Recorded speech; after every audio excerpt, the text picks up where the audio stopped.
কি বন্ধুরা, রান্না হয়ে গেল না এখনো বাকি আছে? তো আজকে আমার একটু তাড়াতাড়ি হলো, আমারও দেরি হয় রান্না বান্না সারতে। আসলে দুবেলায় রান্না তো সেরে রাখি। মাঝে মাঝে মনে হয় তোমরা কারা ছোটা ভীম দেখতে বলো। আমার ছেলের সাথে তো আমি তো ছোটা ভীম দেখতাম, ও যখন খুব ছোট ছিল। খুব কেন, অনেকটা বড় হয়েও ছোটা ভীম দেখতো, তবে এখন আর অতটা ছোটা ভীম দেখে না। এই ছোটা ভীমের মতো যদি একটা আমাদের ডোরেমন থাকতো না, ভীষণ ভালো হতো, ভীষণ ভালো হতো। এরকম ডোরেমনের মতো একজন থাকলে, তার গ্যাজেট থাকতো, ম্যাজিক করে সমস্ত কাজ করে দিত।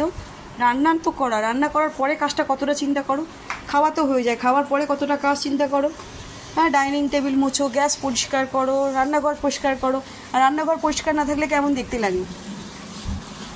বেসিন পরিষ্কার করো, সব কিছু কাজের শেষ নেই।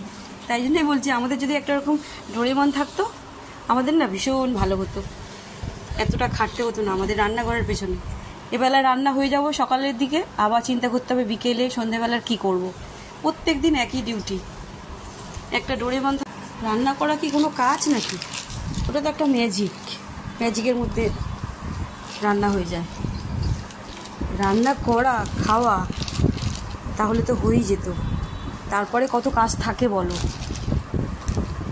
ওখানেই পুরো 2 ঘন্টা লেগে যায় সমস্ত পরিষ্কার করতে। যাদের কাজের লোক আছে তাদের কি, কাজের লোক মানে সব করে দিয়ে যাচ্ছে, সকালে একটু কাজ করে দিয়ে গেল, সারাদিন কাজটা কি কম থাকে? কাজের লোক এত কাজ করবে সারাক্ষণ? এত কাজ, এত কাজ। দেখো, ওষুধ খাবে, ওষুধ পড়ে আছে, ওষুধ খাওয়ার পরে তো ওষুধের জায়গায় ওষুধটা রাখবো। যেখানকার জিনিস সেখানে রাখবে না, যেখানে সেখানে ফেলে রেখে দেবে। এটাই হচ্ছে সমস্যা। এবার সমস্ত কাজ নাও, তুমি তো আছো, তুমি করো।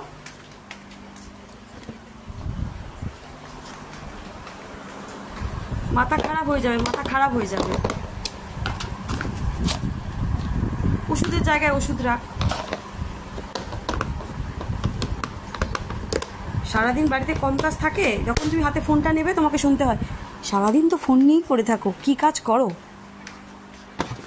একটা দিন পুরো 2 দিন সংসারের দায়িত্ব দিলে তবে বুঝবে যে কি কাজ থাকে সংসারের,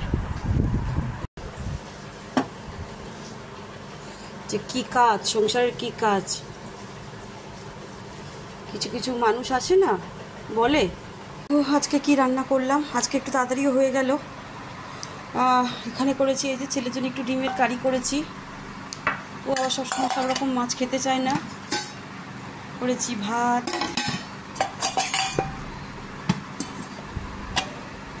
আচ্ছা এখানে আর ছোটো ছোটো বেগুন নিয়ে এসেছিলো, এটা বেগুনের টক ঝাল করেছি, বেগুনের ঝাল যেটা।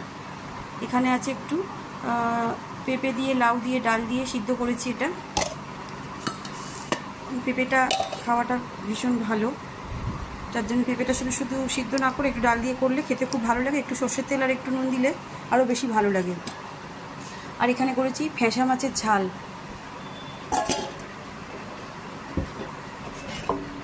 এটা হচ্ছে উচ্ছে আলু ভাজা। আচ্ছা, এখানে আর একটা তরকারি করে রাখলাম, এটা হচ্ছে রাত্রের জন্য। রাত্রে শুধু রুটিটা কিনে যদি আনি, কিনে আনবে, নাহলে করে নেব। এই যে আলু পটলের একটা তরকারি করেছি। কিছু করেও শুনতে হয় কি কাজ করি। যদি হাতে একটু ফোন থাকে তখন বলবে সারাক্ষণ হাতে মোবাইল, সারাক্ষণ হাতে ফোন। আর যখন কাজ করি সেগুলো কিন্তু চোখে পড়ে না, হাতে ফোন থাকলেই শুধু চোখে পড়ে।